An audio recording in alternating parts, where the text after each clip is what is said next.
All right, let me try an analogy on you. Hmm. Famously been asking for the robot hand to be able to play the piano. Yeah, But it'll be able to. it sounds to me as if they've skipped that, according to you, because you're going to get the entire arm involved here. You got the hands being able to go in all different directions. Sounds to me like they've skipped the piano. They've gone all the way to the violin. Yeah, yeah,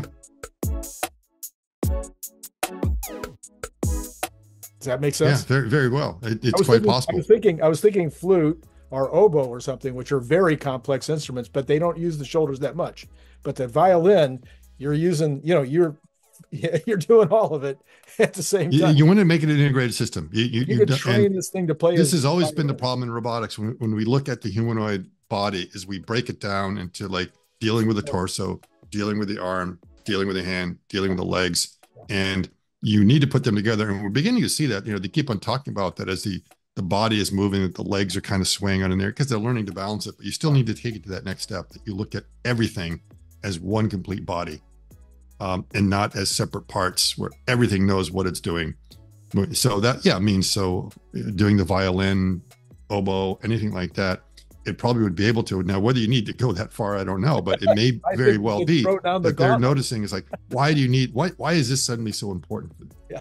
I don't know that it's that important for operations on the shop floor, but it may be when you start folding laundry, you realize, oh, sometimes to smooth the things out, the wrinkles out, you want to have your hands like this and not like that. Yeah. And this goes, the other thing is that there may be a change in the thought process because the original hand was designed to reduce the number of parts and skews.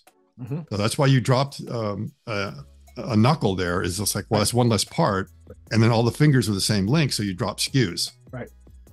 But now they're adding in another part, which makes it think like, okay, if they've decided they're going to do that, make the hand a human hand. And Elon said it's going to be like a more human-like hand. Right. That tells me the pinky is going to be a real pinky. It's going to be shorter and it's going to be thinner than the others. Mm.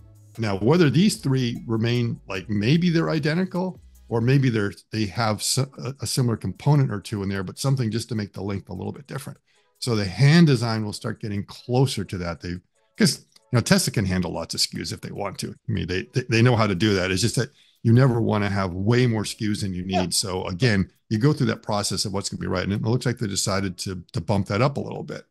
But at the same time, they probably figured out how to do it and keep the cost down. Because I don't think they said, we're going to put this in here because we want the robot to cost $250,000 all of a sudden. It's like, you still want to keep it down, but they probably found a way of being able to do it that will have reasonably low cost.